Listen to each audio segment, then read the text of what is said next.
வணக்கம். நோயில்லாத ஆரோக்கியம் வேண்டுமா? உடல் வெளியேற்றும் 11 கழிவுகளை தடை பண்ணாதே. அவ்வளவுதான். நோயில்லாத ஆரோக்கியம் வேண்டுமா அப்படின்னா, உடல் வெளியேற்றும் 11 கழிவுகளை தடை பண்ணாதே. தடை செய்யக்கூடாது. அமைதியா இருந்தா போதும். உடல் ஒரு இயற்கைங்க. அது என்ன பண்ணும் தெரியுங்களா? தேங்கிய கழிவுகள் உடல்ல ஆற்றல் போன பிறகு தேங்கி இருக்கும் கழிவு. அது எதிர்பாராம ஒரு அந்நிய பொருள் உள்ள வந்துச்சுன்னு வச்சுக்கலாம், இந்த உடல் நம்மகிட்ட பேசும். பேச துடிக்கும். துடிதுடிக்கும். இதுக்கு ஒரு பேரு உடல் மொழின்னு பேருங்க. நம்மகிட்ட பேசுறது தான் உடல் மொழி. அது என்ன பேசும்னா, அது 11 அந்த இயற்கைய 11 கழிவுகள் மூலியமா வெளியேத்துறாங்க. 11 இடத்துலருந்து வெளியேத்துறாங்க. அது நம்ம தடை பண்ணக்கூடாது. இவ்வளவுதான். ஆரோக்கியம் தான்.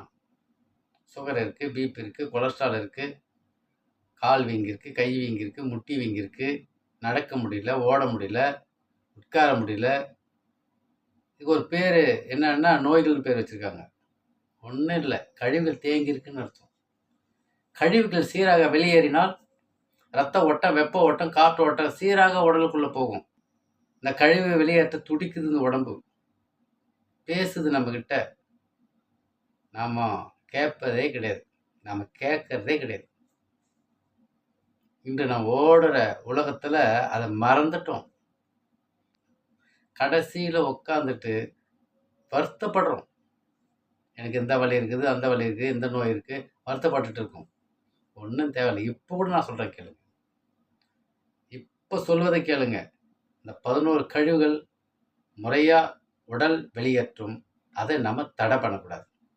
அந்த கழிவுகள் என்ன அப்படின்னு பார்த்தா, அதுக்கு முன்னாடி ஒரு வார்த்தை மட்டும் சொல்லி முடிச்சது கேளுங்க. என்னன்னா, உறுப்புகள் செயல் இழப்புக்கு, ஒவ்வொரு உறுப்பு இருக்குல்ல, அந்த உறுப்புகள் செயல் இழப்புக்கு காரணம் அந்த உறுப்பு இருக்கு இல்லையா, அதுக்குள்ள கழிவுகள் ஒவ்வொரு நாளும் தேங்கிட்டே தான் இருக்கு. அது தொடர் கதையா இருக்குது. தொடர் நிகழ்வாக இருப்பது தான் காரணம். இப்போ புரியுதுங்களா? இப்போ சப்ஜெக்ட் வந்துடும். அந்த உடல் சொல்லுகின்ற, நம்மகிட்ட பேசுகின்ற கழிவுகள்.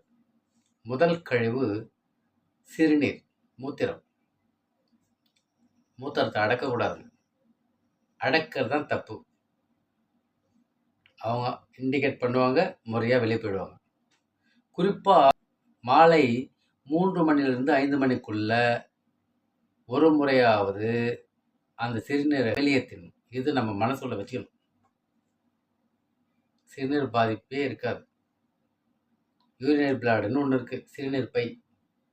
அதில் சிறுநீர் தேங்கி இருக்கும். நம்ம தேய்க்க வச்சு அடக்கும்போது அந்த ரிட்டர்ன் ஆகிற அளவுக்கு ஆகும். எதில்? சிறுநீர் பையிலேருந்து முன்னாடி இருக்கக்கூடிய அந்த பைப் மேலே கிட்னிலேருந்து கீழே வரல, அந்த பாதை ரிட்டர்ன் ஆகும்.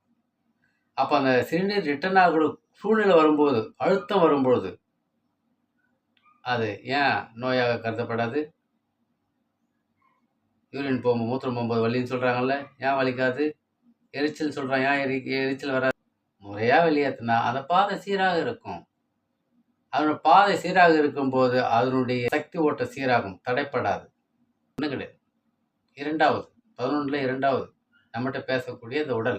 தும்மல், ஏதோ அந்நிய பொருள் வந்துருச்சு, மூக்கு வழியாக போயிடுச்சு, சொல்லுது உடம்பு, ஏய் அமைதியாரு, நான் தும்மல் என்ற பேரில் வெளியேற்றுறேன், அவ்வளோதான். நீ அமைதியாக இருந்தால் போதும்.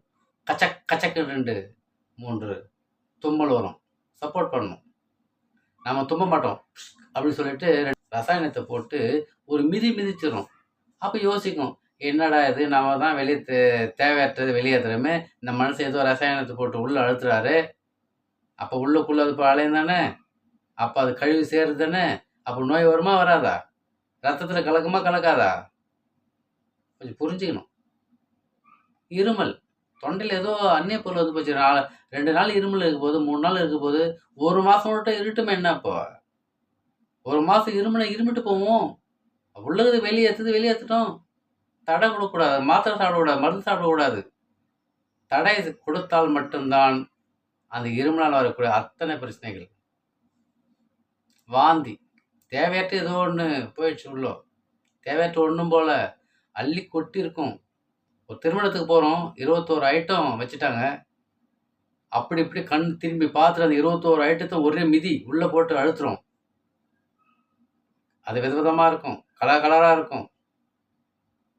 அப்புறம் வயிறு என்ன இது என்ன இதுவா மிஷினா? இந்த வயிறு என்ன யோசிக்காது?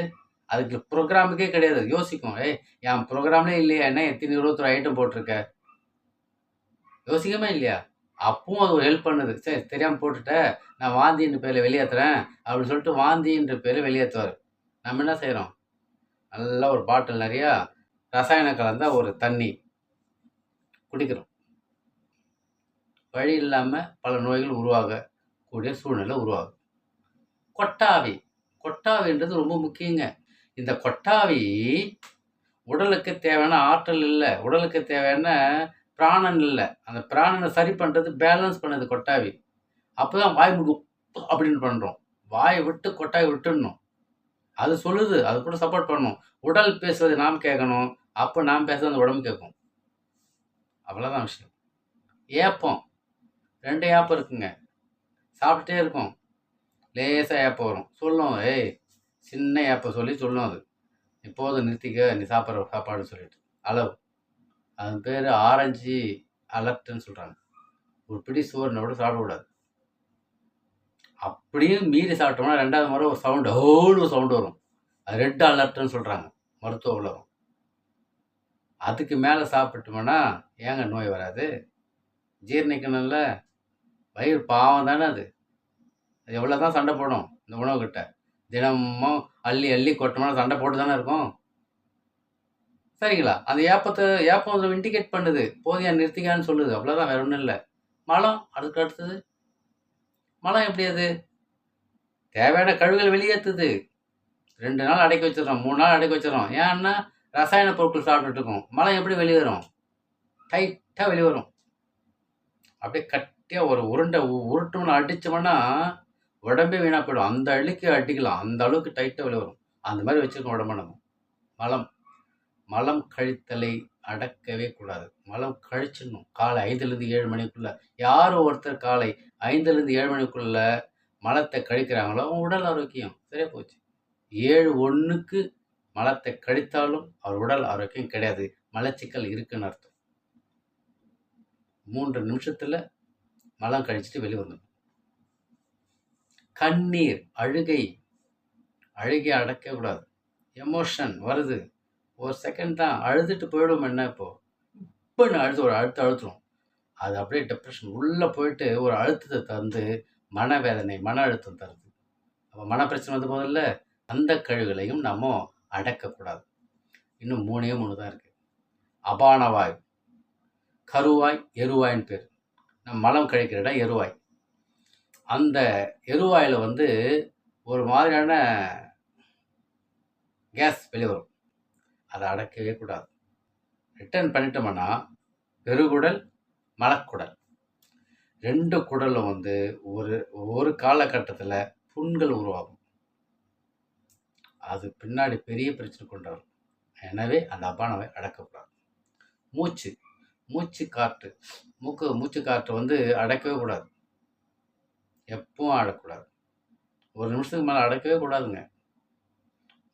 மூளையோட செல்கள் வந்து அழிஞ்சிடும். அதனால் அதுவும் அடக்கக்கூடாது. சுக்கிலம் என்பது விட்டல் ஃப்ளூயிடுன்னு சொல்லுவாங்க ஆங்கிலத்தில். ஆண் பெண்ணுடைய ஒரு விந்துநாத சக்தி. அதை வந்து அடக்கக்கூடாது. அது முறையாக வெளியேற்றும் தன்மை, அதுவும் நாம் அடக்காமல் பயன்படுத்தணும். சரி, ஓகே. இந்த 11 கழிவுகள் அது உடலானது நம்மகிட்ட பேசும், அது கழிவுகள் வெளியேற்றும். அதை நம்ம அடக்கக்கூடாது. அதோடு சேர்ந்து பசியும் அடக்கக்கூடாது, தாகத்தையும் அடக்கக்கூடாது, தூக்கத்தையும் அடக்கக்கூடாது. புரியுதுங்களா? ஒரு ஷார்ட்டான சொல்கிற மாதிரிலாம் 11 கழிவுப் பொருட்களை முறையாக அகற்றி, அந்த 11 கழிவுகள். அதுக்கடுத்து கடைசி ஒரு 3 சொன்னோம் பார்த்தீங்களா? பசி, தாகம், இது 2ஐயும் முறையாக போக்கிடணும். அளவான தூக்கம் பெற்று வாழ்ந்தால் சரி போச்சுங்களா? உடல் நலம் பெருகும். இதுவே ஆரோக்கியம். நம் நலம் நம் கையில். அன்புடன் உங்கள் கண் ரவிவர்மன்.